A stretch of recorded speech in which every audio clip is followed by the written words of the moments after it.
Today, we're going to have a talk with another host that I met in a Taylor Swift exclusive party sponsored by Disney Plus in Makati City. Not only does she host events, but she is also a content creator. But there is so much more that I wanted to know about her in general, such as hosting, her personal life, content creation, and so much more. Let's all welcome Miss JC. Hi, Miss Hello! JC! Hello everyone!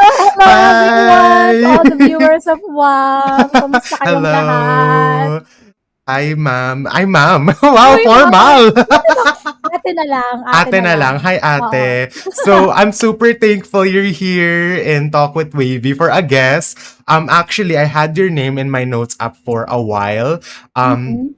When I was doing my comeback for interviewing, I knew that I wanted to interview, and now we're here. So, thank you so Yes! much. It is a pleasure of mine to be your guest. Just like what I mentioned a while ago, this is my first time guesting for a local podcast. I've Yes. been a guest for an international podcast before, Mm-mm. so the feeling is different. Kaya nga napapa-English ako ngayon. Sorry. It's okay. But yeah, I'm so excited and I want to get to know you too. So it's gonna be a batuhan ng tanong. Yes, And I hope like, you're ready too. yes, para tayo nagve-video call. Yes, kwentuhan, Yes. I ganyan. want to ask you, ate, how are you recently? How's life been recently for you? It's been really good. Recently, I've been taking care of my health. Nice. And I want to share that I just checked my weight loss journey and I am so surprised to know that I lost almost 20 kilos in just a year. Grabe, ang galing mo dun. Oh my God, like legit. Alam mo yung, nag-start ako sa journey na to January of 2025 Oo. because of a katuwaan with my previous workmates. Mm-mm. Kasi nag-Boracay kami noong January 2025 and nakita namin kung gaano yung, alam mo yung backlash ng working from home. Mm-mm, yeah. Yung bed rot, no Yes. healthy lifestyle and all that. So nakita namin, ang tataba namin sa Boracay ha, which is dapat sexy ka and all that. Ang Yes. tataba namin. So after ng Boracay, sabi namin sa sarili namin, mag-weight loss tayo, maging healthy tayo. So nag Biggest Loser. 5 kami. And Oo. 25,000 is at stake. Wow. Kasi 5,000 each. Mm-mm. So pag nanalo yung isa, may 25,000 siya. Ay, And grabe yun. yes, talagang tinutuon namin and natalo ako kasi nung nagtimbangan kami nung May, it was only for 5 months. Mm-mm. I weighted 62 kilos. And yung nanalo is 59 kilos. So, nakalose siya ng more or less 10 kilos. Ako, 8 kilos lang. Nag-start kasi Oo. ako noon 70 kilos. And then, nung chinek ko yung timbang ko nung mga December 2024, sa 72 kilos ako, I was at my heaviest. Last night, nag-check ako ng timbang ko kasi nga, fresh start of the month. Oh my God, can you believe I'm only 52 kilos? 52.60 to be exact. So, sobrang happy ako sa changes. Not only because So of the weight nice. loss, Mm-mm. but I'm now focusing on the strength training because sa mga hindi nakakaalam, mukha lang akong 22 years old, but I'm actually turning 35 this year. Tigilan mo ako, 35 ka? 1991 baby. Hindi halata! I Oh know. my gosh! And I Mga already 20s have- ka.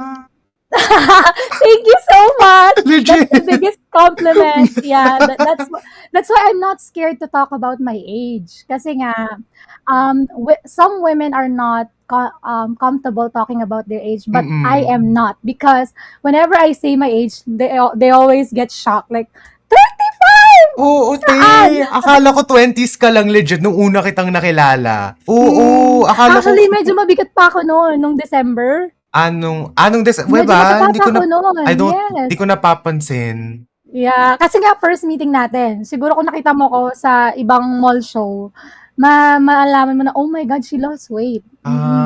Baka So next that's- hosting. Yeah, so that's my life recently. I'm more focused on getting healthier and improving my lifestyle. And pasukan na naman! So sa mga nanay dyan, Good good job. luck. Good luck. Yeah. How about pero- you, How are you? Okay naman, super busy sa college and everything with content creation. Sobrang busy I every know. week. Girl, kakastart pa lang ng June, parang gusto ko rin Garab matapos na. agad. Oo. Are you you a graduating student?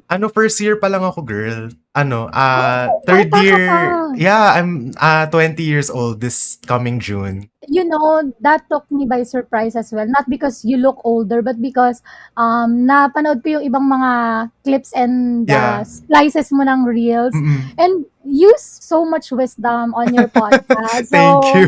Good job, good job. Yeah, ang dami nga nagsasabi, akala nila, na ako rin, mga 25 kasi rin matangkad ako. So, nung Yeah. nalaman nila yung age ko, nagulat Ilan sila taon ka na bata ba? ko. 19 today, pero I'm 20 this year. 19 today, is it your birthday? No, 19 Akala ko naman. is June 15. June 15 pa ako. Oh, advance This happy month. birthday! Thank you. So, I'll be 20 on June 15, kaya I'm super excited to grow up. Second decade. Wow, second decade of your life. Yes, kaya pero for me, I'm just super busy with content creation, kaya grabe talaga. Ang Gusto mo dami ko yung na. introduction pa lang tayo, ang dami natin napag-usapan. Ayun nga tapos na palang podcast, bye. Charot! Bye, guys. I see. Pero let's talk about your life because I don't really know about your life. Did you go to college ba, ate? Yes, I graduated with a bachelor's degree in political science. Wow! Oh, hindi mo kaya! Political science! Yes, political science major in international relations from the Polytechnic University of the Philippines. PUP! Isa akong scholar ng bayan. And Love I it! actually took up law for Oh, you did? for a year, yes. Pero Galing. life happens, we move on. Yes. Okay. So nag-law ka, nag-ano ka rin pala, you also took law and ang galing na, I didn't know that na kasi ang na-expect kong course kukunin mo yung parang sa past interview ko kay Clyde, yung mass communications din. Oo. Actually, yan talagang pangarap kong kurso. Kasi nga, I want to pursue hosting and being Yes. on television and doing this and all that. Pero kasi, yung mom ko kasi is a frustrated lawyer. Hindi siya lawyer, frustrated lang. Yes. So, just a little backstory. Nakapila ko nun sa PUP. And alam nyo naman, way back 2008, kasi hindi pa uso nun yung online registration. Kami yung last batch ng pila ulit pila, kaya PUP. Okay. Yes. Yeah. So, ang haba-haba ng pila ng Mascom kasi yun talaga yung pangarap ko. I was enrolling myself by myself. Galing ah.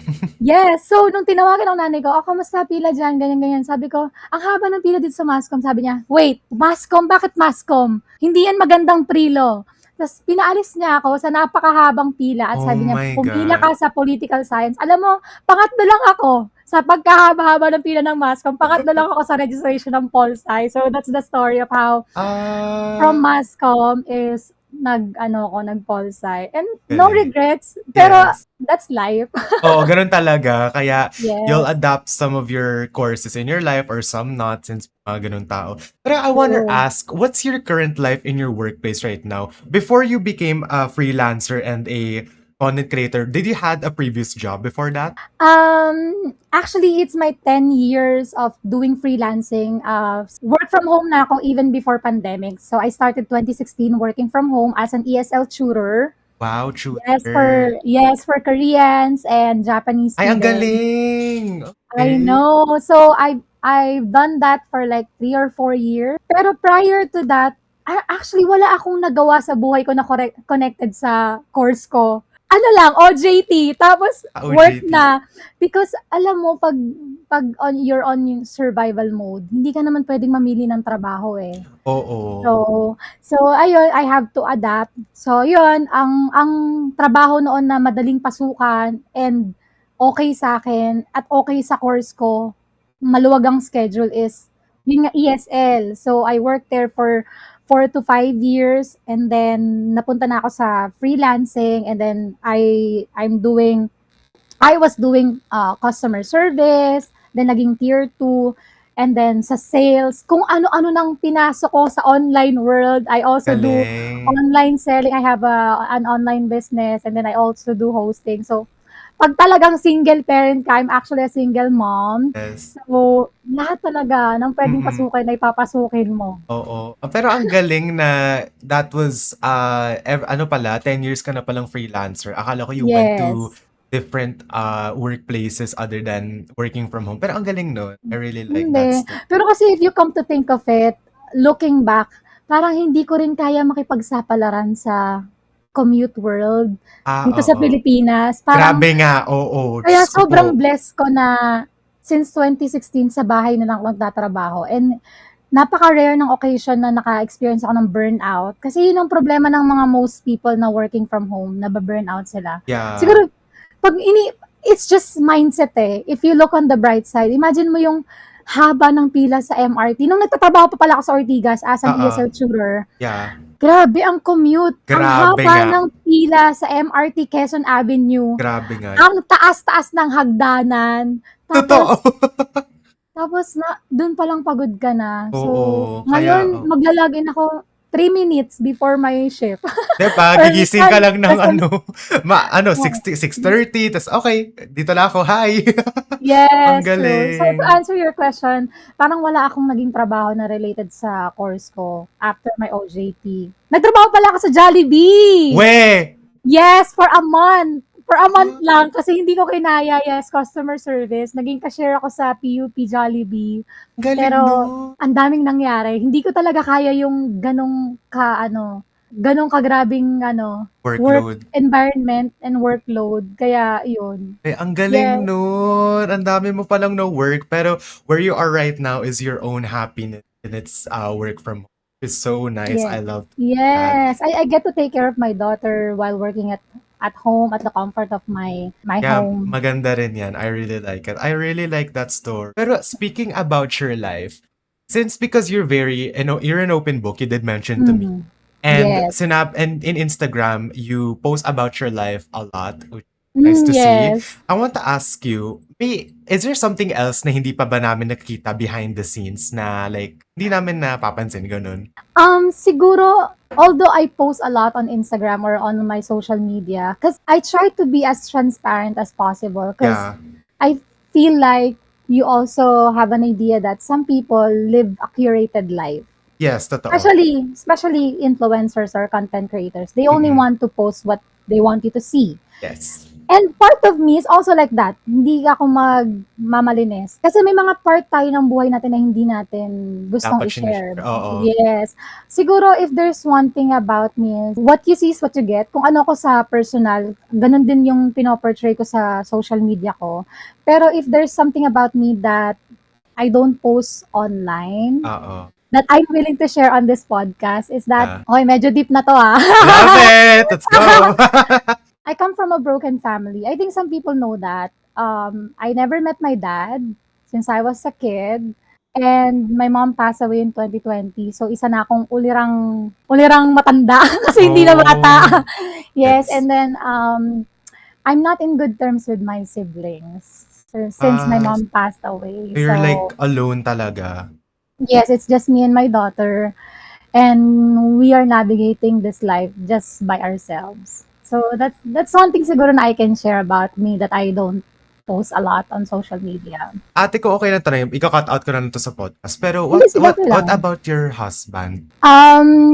The father of my child, eto recent progress kasi since we parted ways during the pandemic, ang dami talaga nangyari. Namatay yung nanay ko, naghiwalay kami, nawala yung kotse ko. Grabe. Talagang breakdown talaga, as in Mm-mm. breakdown malala ng pandemic. Pero, yun nga, hindi kami okay niya. Sobrang daming gulo na nangyari. But, ngayon kasi, tinatry niyang makabawi. Hindi ko alam kung dahil graduate na yung anak namin ng elementary, and salutatorian pa, siguro. Wow, Yung nice. pride niya na dala-dala yung apelido niya, no? May mga bagay kasi na you have to set aside, like my personal feelings. Hindi kami okay talaga. Marami siyang sinabing masakit sa akin, maraming past mistakes na hanggang ngayon may bubog pa rin. Yes. Pero I have to set that aside for my kid.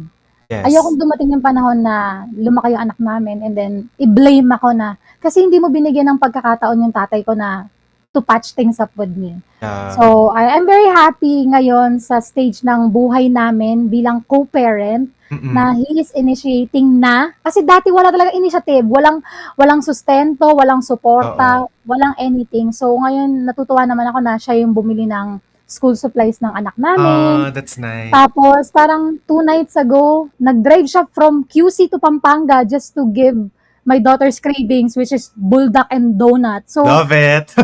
so maganda maganda naman kahit na hindi kami nagkikita, hindi ko siya nilalabas kasi he also has his own partner. But so far, smooth sailing.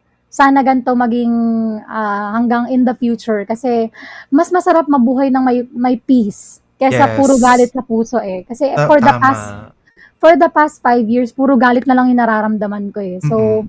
it's good that he's trying and he's initiating and I'm not gonna get in the way. That's to answer your question. And it's okay if you would like to share because I think Sige.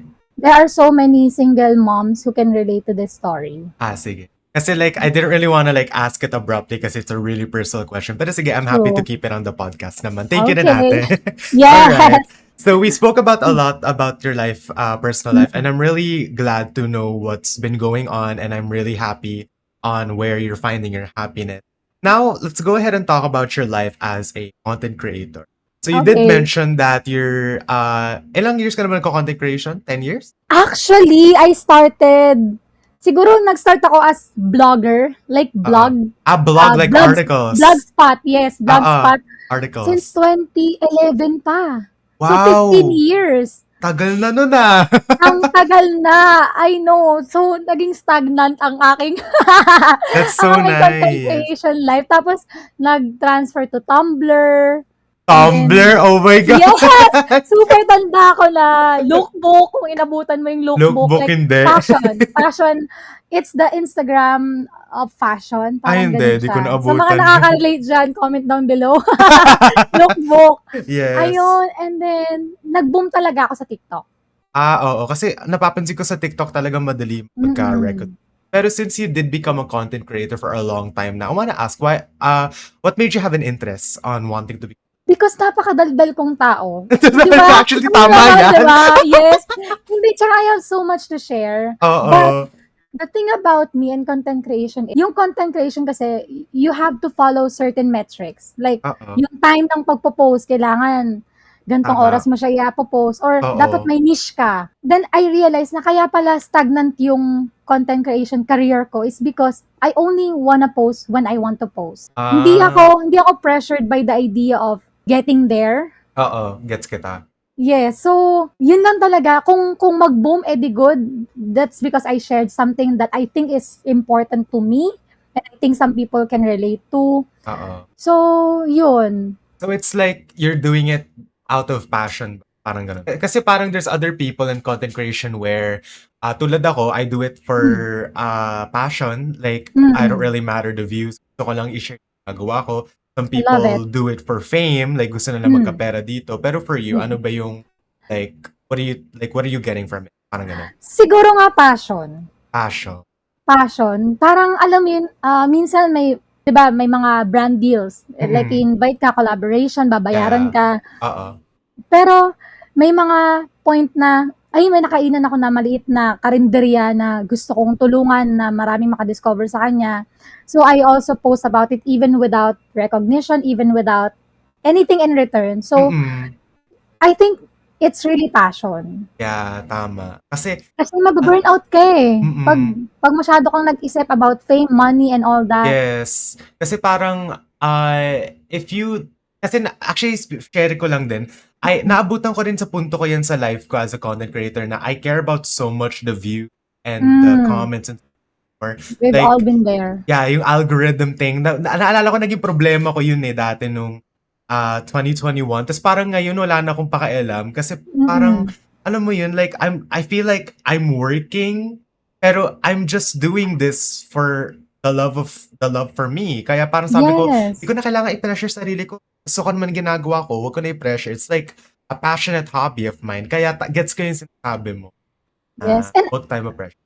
And you'll never know. One day, may isang video na magbo-boom and it will just come naturally. Diba? Tama yan. Pero because, again, as you mentioned, ang tagal mo na nga maging content creator, I wanna ask you, what is one favorite moment of yours na hindi mo makakalimutan in your content creation? Siguro sa TikTok. Actually, I have it tattooed on my... Ay, wow! Kita mo ba? Kita ba? Yeah, kita. TikTok logo. Because, nag-boom yung career ko sa TikTok. Hindi pa naman siya talaga boom na boom, pero I think for some people, malaking bagay na siya. Nung Mm. nagla-livestream ako sa Oo. TikTok, like there was an instance na I earned 100,000 in just 15 minutes. Wow! Oo, malaki na yan. Yeah, 100,000 pesos? Saan ka makakapulot doon nang nasa bahay Oo. ka lang? Na hindi Diba? ka naman alam mo, hindi pa ako nagpapakita ng mga laman loob. Yes. Tapos, that was during a PK battle. Yun yung mga labanan ng gifts. Oh, I okay. represented TikTok Philippines against, I think, Indonesia or Thailand. Yes, and then I earned 100,000 pesos Laki in nun, just 15 grabe. minutes. Pero sa mga uutang dyan, wala na po yun. That was way back 2022, no? Oo, yun talaga yung boom ng career ko talaga sa TikTok, yung live stream na kumakanta-kanta lang ako, Ah, nagshi-share-share lang ako ng mga kwento-kwento, and then may matutuwa, may magda-drop ng gifts. Yes, but those were the days. okay lang yan. There are other more years na you'll have your peak moment again. And, Yes. that's the And I just wanna share, I think oh, the reason also why hindi ko rin masyadong kinakareer na talagang todo focus ako sa content creation is because part of me is scared. What if I get there? Am I ready? Alam, oo. the fear of unknown na when I get there, kasi may mga, sabi ko nga sa isa kong video, parang minsan pag nagpe-pray tayo, we only focus on the outcome. Yes. Sana maka 1 million ano ko subscribers, ganyan-ganyan. Pero yung work, hindi natin siya pinagpe-pray like, Lord, Mm-mm. sana po sana po bigyan niyo ako ng lakas Yes. para makuha ko yung 1 million subscribers. Parang ganon. Gets Kasi kita. parang, ano ba, ang gulo ng utak ko, parang natatakot ako na pag nandun na ako, ready ba ako na ma-expose yung buhay ko, malaman ng mga tao kung saan ako nakatira, Oo. yung buhay ko as a single parent, yung buhay ng anak ko. Kasi it comes with a baggage, di ba? Yeah, And also, yung paranoid self ko is parang iniisip ko, yung mga nag-boom na content creator, wag naman sana yung iba madamay, no? Pero si Lloyd Cadena, si Eman, yung mga talagang boom, tas biglang binawi in an instant, di ba namatay oo. sila? So, wag naman. So, okay na ako sa ganito lang. Stagnant lang, easy-easy lang. Oo, gets kita actually. Parang naisip ko rin yan, no? Ngayon lang din. Di ba? Na pag nagkaroon ka, like, you get a lot of subscribers or followers, tapos yung pala may lalapit pala sa'yo, nagtatanong, tapos yung pala paparazzi or like stalker Yes, mo stalker. pala. Oo, or Exactly. like, tas malalaman na lang, ay, dito nakatira si Ate JC, ay, ito yung birthday, ay, ito yung story. Di ba parang matatakot ka na Saka you're prone to bashing, you're prone to cancel oo, culture. mangyari pa yun. So, parang mapapa-deactivate ka, mapapaano ka. Like, Mm, iisipin mo talaga, hala, ano ba gagawin ko dapat? So, madami na ring pressure when it comes to your yes. audience. Kaya gets ko yung punto mo. So, gano'n na Yes. lang din pala dapat ako. Sa balance lang, hindi dito. Balance lang. Oo, okay Ga- lang ako dito, 'di Ay, ba? naintindihan ko talaga yung sinabi. Sabi ko, tama tong si ate. Oh Parang my after this gosh. podcast mapapaisip ka na, "Oh my gosh, oo nga 'no." Diba? Huwag ko na i-post. Charot. Hindi, ano lang yan. I have a small following naman, which okay na sa akin yun. Ayoko munang mag-boom. But Pero, of course, let's aim for higher, 'di ba? Wala yes. namang masama dun. Pero like, we just have to think kung ready nga tayo dyan. Kaya, Yes, gets ko rin yung punto mo. exactly. So yeah, we spoke about your life as a content creator. I really love the story. Now, I'm going to ask you 2 questions about your hosting life. Since because Okay, nakilala kita from I think the first one nakilala kita was yung Ayala, Disney. Manila Bay. Ah, Yung, diba I give you my card? Ikaw, ano ka ba was it the nun? first time? I think that was the second time. I think the second time was the Makati Oh, one. yeah. The Life of a Showgirl. Oo, that was Yes, the yes, first that was our time. first meeting. Okay, Yes, pero yeah. we didn't I get to remember. talk kasi nahiya ako. Wala kasi akong kilala. So, first time ko kasi nun. Pero nung Makati, Mm. dun talaga ako parang I naglabas ng super energy. love your energy during the Life of a Showgirl. Like, dalawa kayo ni Yuri. As in, oh my God, super Grabe love talaga. it. Talagang bagets na bagets ang energy. Grabe dun talaga yun. And then I met you sa Makati and it was really nice. First Yes, time kong gumimik, te! Oh my God, ang as a college saya. student. Kaya we have to do it more frequently. Yes. Kaya nyo Yes. na yan. Matanda na ako. And then like, pag Taylor Swift related naman, kaya kailangan natin Yes, gumimik. go. So again, about your hosting event, I want to ask you, what made you have an interest Kasi nga madaldal ako. First and foremost, madaldal talaga ako. Yeah, But oo. I have been doing this professionally for 10 years na rin. Ang galing mo. 2016 nag-start talaga yung professional hosting ko. But I've been doing this since I was in high school, I think. Yung mga Oh. barangayan hosting, mga birthday ng pinsan, debut ng kamag-anak. Ang galing. Ginagawa ko na talaga siya, college nights, mga ganyan. Pero professionally, yung may TF na talaga, 2016 ko siya na-experience. And I That's think, nice. ito yung gusto ko about sa akin eh. Kasi kahit na, yes, nag-law school ako, hindi ko siya na-pursue. Pero kasi, ang gusto ko talaga kasi is ganito, hosting, mass comm, ganyan. And Oo. I get to do it on the side. So, Yes. it's best of both worlds. So, gusto ko talaga to eh. Gusto ko talaga yung, alam mo, kahit na 35 years old na ako, 'di ba si J.K. Rowling, 30 plus years old nung Yeah. nag-boom yung kanyang book na Harry Potter. Basta madaming mga nag-boom ang career after their 30s. So ako, Yes. parang inisip ko rin, kaya ko pa kaya? Parang feeling ko kaya ko pang mag-hosting sa TV. Minsan manifesting cutie, nag-aano ako na, nagde-daydreaming ako na, oh my God, parang nakikita ko yung sarili ko na kinakausap si Vice Ganda, Wow, ganyan. love it. No, as in talagang nai-imagine ko na one day, sana ma-experience ko yun. Kasi passion ko talaga siya. Kakayanin mo yan, ate. Sana. You have a lot of dreams. Kakayanin mo yan. And again, Kaya, sana ready tayo when that time comes. yes, Diba? manifest lang and so much more. Kaya ayun. So, True. since you did mention na 10 years, tama diba? 10 years of hosting. 10 years, So, yes. 10 years of hosting, you have a lot of moments that you were adapted to yourself. I want to ask you, what was the most memorable and difficult moment in your hosting career? Let's start off first. Siguro memorable and most difficult na lang. Kasi together sila nangyari. Sige, go. No worries. So, ito yung first ever hosting ko na professional. Okay. Kasi, before, naging events organizer ako for a friend. Yung mga kakaladkarin ka na, sama ka dito, may kailangan ko ng organizer, ganyan. So, I was a bride's manager. Kung alam mo yon, ako yung nag-aasikaso sa bride, nagpapakain sa kanya, and everything she needs to do. So, nagkaroon lang ng konting problema sa program because yung host na nakuha nila is, I don't mean to offend anyone, pero pang baranggayan na host. Yung pang baklaan, okay. pang Miss Gay, ganon. And nadala niya dun sa formal event, which is a wedding reception. Yeah, So, parang, may moments doon na napintasan niya yung ninong, napintasan niya yung para kang nasa punchline, mga ganong mga banat. Yeah, Which is fun for other events. I also do that. Pero kasi for that formal event, hindi siya maganda. So, yung head organizer namin is in-approach yung bride na, umiiyak na kasi yung bride na bakit ganito yung nangyari sa reception niya, ganyan. Kinausap ako ng manager namin, sinabi niya na, JC, take the lead. Ha? Anong gagawin ko? Wala akong program, wala akong anything. So, I just followed my intuition bilang nakakapanood na rin naman ako ng mga wedding kasi nga organizer ako and all that. So, I just followed my intuition and then do the program and then everything laid out smoothly.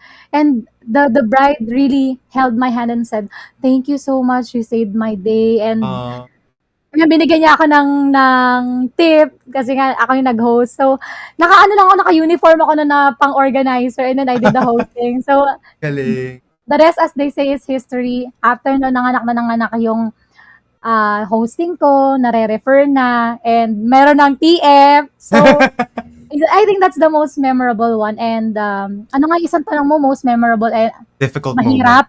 Moment. Yes, yun yung mahirap. Kasi nga, biglaan. you're just by yourself and biglaan. Yes. Ang galing naman nun, my gosh. Tawag dito, wala kang program nun, so you went with the flow. Ang galing mo dun. Wala talaga. Kaya, hindi ko kakayanin yun. Talaga ako na napakadaldal ko eh. Kasi, it really helps, saka makapalang mukha ko. Diba? Hindi ko kakayanin. Sobrang spontaneous nun. Baka mag-G ako, pero wait, ba't pala ako nag-G? Di ko pala alam to. Yeah, kaya actually, ang tagline ko is, be a spontaneous host. Diba, madami the singing host, the blah blah host. Ako, the spontaneous host. Kasi I always go beyond. That's so nice. So try ko nga din yan. Go! Alam mo, once in your life, you have to do something that scares you. Oo, like out of your comfort zone. Actually, tama yan. I Exactly. should do that.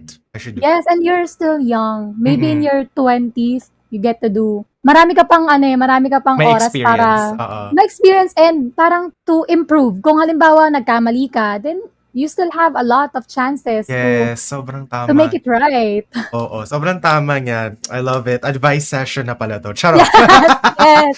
Yes. So, I really like that we got to talk about your life as a content creator and a host. Ang gaganda ng mga stories mo, ate. Nai-enjoy ko siya sobra. Ang MMK. MMK, Dear Charo. Dear Kailangan na Charo. lang ng actors and a setting. Yes. Oh, Ang ganda, no? speaking of which, ako naman magtatanong sa'yo, if Oh. someone would get to play your life, who would that be? Ala, sandali. Naging parang sinong nakikita mong magpo-portray ng buhay mo? Biglaan yung question. Spontaneous pala to. Yes! Ang tawag dito, walang naiisip ko lang ngayon kasi sinasabi din ng mga tita ko to every time nakikita nila ako. Si Darren Espanto. Kasi ang dami nagsasabi na kilala niya daw ako. Oh my Nakamukha God, ko daw. yes! Yes, oo nga. Isang mawi-wawi nga dyan. Gag! Yeah! Pero ang dami Oo nga, nagsasabi kamukha ko oo, daw. Eh yeah, ako yeah. dinedeny ko kasi like, di ko nakikita. Pero sa kanila Meron nakikita nga, nila. may resemblance nga. Lalo na nung nag-start pa lang si Darren. Diyos ko, sige Panalo. kayo na yan. Pero baka Panalo. siya yung pipiliin ko. Ikaw ate, ano yung sa'yo? Yan, biglaan din. Actually, kaya ako tinanong talaga yan sa'yo para ibalik mo yung tanong sa akin. Ano sa'yo Siguro, ate? feeling ko malapit-lapit sa akin. Kung hindi si Alex Gonzaga, siguro si Jusa. Familiar siya actually. Si Jusa, hindi mo siya kilala? Parang narinig ko yung pangalan niya, di ko lang madelvin yung mukha niya sa akin. Yung beauty queen na nag-host ngayon na sa Dog Show Diva. Siya! Okay. Oo, Okay, naalala ko na siya. may Kasi- a nice role. A I nice role? see. Nice role. Di talaga ako familiar sa mga actors. Kailangan ko maging familiarized as Okay a lang yan, broadcaster. Yes! Yes, tama ka dyan. So, we did ask questions and we got to know about your life then as a hosting and content creator. Now we're gonna go and talk about our friendship. Yes! Which every episode of Talk with Wavy may ganito talaga. So, yeah. So, I wanna ask you, ate, when was the first time na nakilala mo talaga ako? Was it the Life of a Showgirl meet? Actually, through Instagram, through your posts, I get to see a glimpse of you. Oo. How, kasi yung, those encounters, yung The Life of a Showgirl and then sa Disney Plus, those are just mere encounters. Mere But- encounters. Yes, but when I get to follow your social media, parang, I know you only post what you want people to see, but Yeah, but as your audience, parang I get to see a glimpse of your passion. At Kung namin nga nagsasabi. sobrang ina-admire kita because of your passion. Because pag nagpo-post ka ng mga gantong mga interview mo, alam mo yun parang, oh my God, talagang consistent siya. Every week may post siya. So, alam mo yun, ako bilang mas matanda sa'yo na mas marami na akong pinagdaanan sa buhay, parang Yeah. part of me admires your dedication. Sobrang dedicated mo sa craft mo. And silently I pray. Totoo talaga to na pag pinapost mo yung mga reels mo, sabi ko, sana talaga mag-boom tong batang to because he deserves it. Totoo. Swear to God na yung sobrang passionate mo na to share your stories and to get to know some Oo. people. Tapos Yeah. yung family mo. Siguro dun ko tayo mas nakilala sa social media. Actually, social media talaga is the way of people connect talaga and finding their lives talaga. Kaya I really like that statement. Kasi totoo naman din eh. Pero huy, grabe na iyak ako doon. Actually, medyo teary-eyed nga din ako. Totoo. Kasi parang nakikita ko rin yung sarili ko sa'yo somehow na pero ikaw yung version ko na masipag. Kasi ako tamad ako eh. So ikaw sabi ko, kung siguro 10 years ago naging dedicated ako, nag-persevere ako sa passion ko. Siguro eto na ako ngayon. So ikaw na nandyan ka, sana ituloy-tuloy mo and huwag kang mapagod. Bilang ate, hindi totoo talaga. Sana hindi ka mapatayan ng ilaw. Alam mo yun yung burning parang passion. palagi akong naka-on. Yes, Lagi sana yung hindi naka-on. talaga ma-exhaust. Oo, ang dami na nasasabi dun nung kung ano yung sinabi mo, nakikita kita sa sarili ko like younger. Sabi ko, bakit naman naiiyak ako? Naiiyak ako sa And nasabi I ko. think that's the beauty of podcast. Because you share Oo. your story and you get to meet people who share the same stories as you. Di Oo, ba? tama. Yeah, pero I did making podcast din pala. Actually, alam mo ba, tumigil ako. Yes, kasi alam ko nag-rebrand ka eh, di ba? Nag-rebrand ako ulit kasi Mm-mm. short story lang, medyo naging unhealthy na kasi siya sa akin. Para ako nag-handle ng toxic relationship. Mm-mm. Kaya tinigilan ko. Sabi ko, sige, babalik ko pag-interview. Mas nagustuhan ko pa pala mag-interview. Kaya, ayun, bumalik ako doon. And yeah, and also been doing this for 9 years na rin, tong content creation. Oh my God! 9 years! 2017 ako nag-start. Grade 5 pa ako noon. Yes, alam mo, just see it as your documentation. Oo. Na when you get there, you will look back and hello, pag sumikat ka, mga tao na ang mag-edit ng videos mo na Tama ganito ka yan. pala kaliit, tapos nagdadaldal ka na sa social media. Alam mo, minsan ganun lang inisip ko, when I get there, people will see how I struggled, how Oo. my story started. So, ganun Yeah. lang din sa'yo. Sana wag kang, yes, mapagod ka, because that only means you're doing the work. Yes. Pero sana magpahinga ka lang, but always get back to it. Oo, hindi na, never, I think, never naman sa point ko in my life na parang I wanted to quit. Pero ayun, may mga times na burnt out ako, pero I came back. So, yun yung Yes.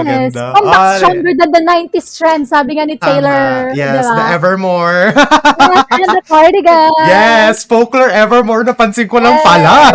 Diba? Oh. Yes. Ay, sa Uniqlo lang to, te, yung Love it. Oo, kaya nung I love nakita ko, it. bibilin ko agad to. Giving Yes. Taylor. Kaya ayun. Pero ako naman ate, when I got to know your life, napansin ko you're very energetic din. Like, super energetic mo when it comes to the Life of the hosting. Yes, like you love to, yung time na nakilala rin kita dun sa events ni Taylor, you love to like have fun talaga, napapansin. You love to host and just talk all the time and share a lot of your life. Kaya sabi ko, I really like how nag-share din siya about her life. Wala siyang hiya, you're very confident. Walang hiya. Walang hiya. Totoo yan. Walang hiya talaga. Like you have so much confidence talaga na you share a lot about your life, which super, ang ganda. Like, I really like, na-admire din kita actually. Like, silently lang din. Walang nasabi. Thank you. Pero Thank you. yeah, that's really nice. Pero, what was your first impression sa akin? Nabanggit mo yata eh. Ano ba? Makulit. Sobrang kulit. As in, kasi nga, sobrang galaw-gaw mo. Oo, Pero galaw-galaw. But I love it. That only means you're confident with yourself, with Yes. the people around you. Kasi ako, para sa akin, pag makulit ang isang tao, that means comfortable siya sa paligid niya. And Oo. we are in a Swiftie community. Oo. Kaya sobrang no judgment. So, No judgment. I can do whatever I want. and everyone is enjoying. So, might as well. So, yun yung first impression ko sa'yo, makulit. But in a nice way. Yeah, in a nice way. Gets kita dyan. Madami nga nagsasabi. Wala, ako ate na-mention kanina, energetic nga when it comes to social media. And yung hosting mo din nung nasa Makati ka, sabi ko, that's really nice. I like it. Love it. Yes. Pero So, just to give a brief disclaimer, Yeah. hindi naman laging energetic kasi matanda na ang atin nyo. So, paminsan baka nakikita nyo ako like tahimik, nagkakabisado ng spiel, baka Oo. sabihin nyo suplada. So, may mga moment, Hindi. may mga downtime din naman. Hindi naman. Nung time na, actually, nung nagme-makeup ka nung Makati, naalala ko when you mentioned that. Nung nagme-makeup ka, sabi ko, busy lang naman siya nagme-makeup, kaya hindi siya masyado nagsasalita. Kaya naintindihan ko yun, hindi naman yung parang na, ayoko dyan kayo Yung iba kasi parang, yun na agad ang impression nila na, Oo. maldita naman to, ganun. Hindi. Hindi. Parang every time nakikita ko may ginagawa yung tao, sabi ko, busy lang siya. She's preparing. She's, like, I don't judge. Alam kong busy lang siya, kaya, Yes. You don't do that. And I love that we jived. yes, totoo Nagdagdag yan. energy natin instantly. Oo, nung pag-beginning pa lang, sayang nga, na-record ko na yun eh. If sabi ko, hi, tas lahat pala, let's go! Ayan Diba? nun. Kaya ayun. Pero since I have the last question for you, and Go. with regards to your, so, since because you're 35, diba ate? Oo. You still have a long life. I wanna ask Sana. you, hindi, long life pa yan, te, grabe ka.